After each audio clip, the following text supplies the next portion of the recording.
I'm Mercy Ngulube. I'm 19 years old, a Christian, a sister, a daughter, an English Lit undergrad. I think stories are powerful tools, and those are some of the many chapter headings of mine. I love being all of these things, and as I discover my own voice, I love seeing other people discover their own voices. So, as much as I share about myself, there is a chapter in my story that I only revealed publicly recently. In May this year, I chose to step out of the closet, the viral closet that is. In May this year, I chose to start living openly with HIV. So, it was at this time that I had the honour and privilege of accepting my Diana's Legacy Award for all the work that I've been fortunate enough to do over the past 2 years. However, as great as last May was and always will be, it came with a huge price. So, let's look at what HIV actually is. HIV stands for the human immunodeficiency virus. It's simply a virus that attempts to attack the immune system. People living with HIV still face huge battles in both stigma and discrimination, and I'm so thankful that I've been a part of, and will continue to be, a force of change to stop this. It's somewhat unreal to me that I have to stand here and attempt to reassert and reclaim my humanity in order to try and avoid being defined by a virus alone. My ask is that we remember to acknowledge the H in the human immunodeficiency virus. One of the challenges of having lived a double life with HIV is that all the work that I previously did, I did anonymously. This meant that when I was in situations that didn't welcome a conversation about HIV, I didn't feel comfortable with it. So, I think young people should be willing now more than ever to discuss the topics that are taboo in our society. Receiving the award reminded me that young people's voices are powerful, necessary, and they're heard. So, earlier on this year, I attended a conference called Spark 17 in Lesotho. It was there amongst around 40 other young activists that were brought together from around the world that I discovered the table we always talk of getting a seat at can simply be a table that we as young people build for ourselves. We don't have to be a generation that is overlooked. We already are and will continue to be a generation that is in starting conversations where silence holds the power to breed indifference. I also believe in Princess Diana's belief that young people really do have the power to change the world.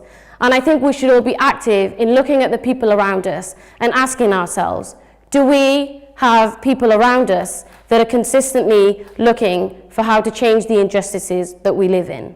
Generation Y, millennials. What do we think about them? A 2012 study found that millennials are more civically and politically disengaged than that of our counterpart generations of Generation X and baby boomers at the same ages. I disagree with this, as earlier we talked about how generations like us and older ones are incomparable in so many ways. However, what I find the most is that people feel that we're entitled. I can't stand here and say that I'm not entitled. I'm sure I've been entitled to loads of things in my life and felt that way. Isn't everybody entitled at one point?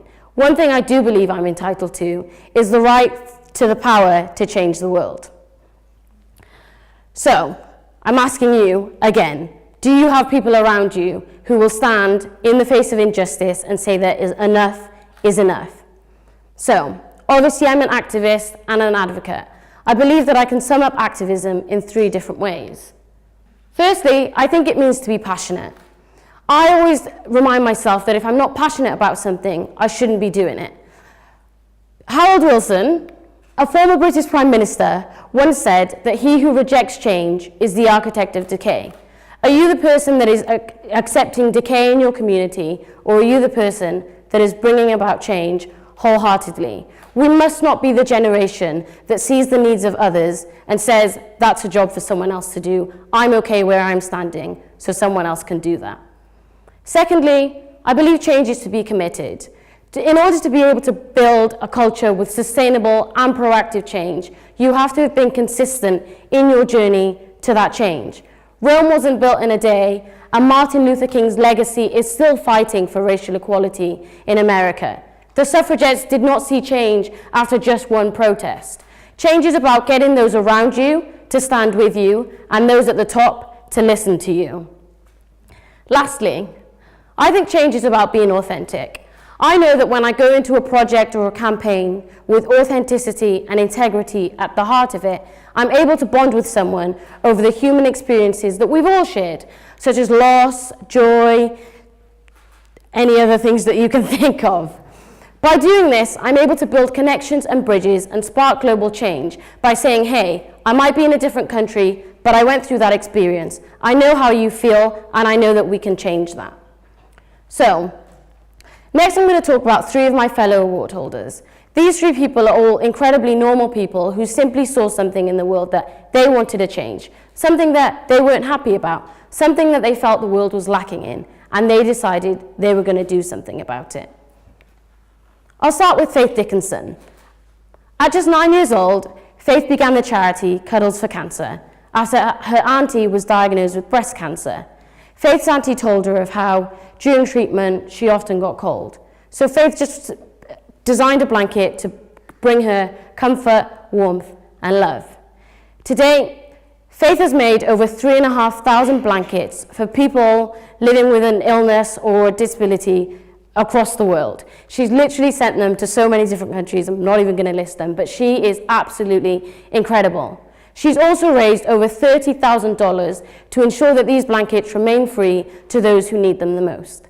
Faith simply believes that everyone deserves a cuddle. And whilst that sounds so simple and so innocent, it's something she wanted to see in this world, and it's something she's definitely achieved and is continuing to achieve. Faith is also an active member of her community, and her Cuddle Club talks have inspired people in her local area to fight local and global injustice. Next, I'll talk about Maya. Maya Gazelle is an incredible person, and I love her so much. She's an ambassador for the Children's Society, and having arrived in the UK in September 2015, not speaking a word of English, her passion and determination for making a difference has carried her through. Having recently begun a degree this year in aviation engineering at Brunel University in London, in addition to this, she travels across the UK to represent young refugees and migrants and discuss the hidden dangers that they face. What an incredible role model, and someone we should all aspire to be. It's all about using your experiences, the ones that you've faced, just to help others. Lastly, I'll talk about Jemima Browning. Having been inspired by her younger brother, who's got Down syndrome, Maya began a highly successful Stingray swimming club. She wanted a place where he could access sports in a fun and stimulating environment, and Jemima has really provided that, not just for him, but for so many others. Jemima's also started a Project Unify in her school to encourage young people to take part in social and sports activities. In addition to this, Maya's been appointed to the European Youth Activation Committee to represent the Paralympics in the UK. So, I believe that our generation can do all it sets out to do if it wants to. But I believe that complacency is one of the biggest factors in preventing this. Benjamin Franklin once said that well done is better than well said. Be that person who's gone above and beyond to do what others won't do because you can.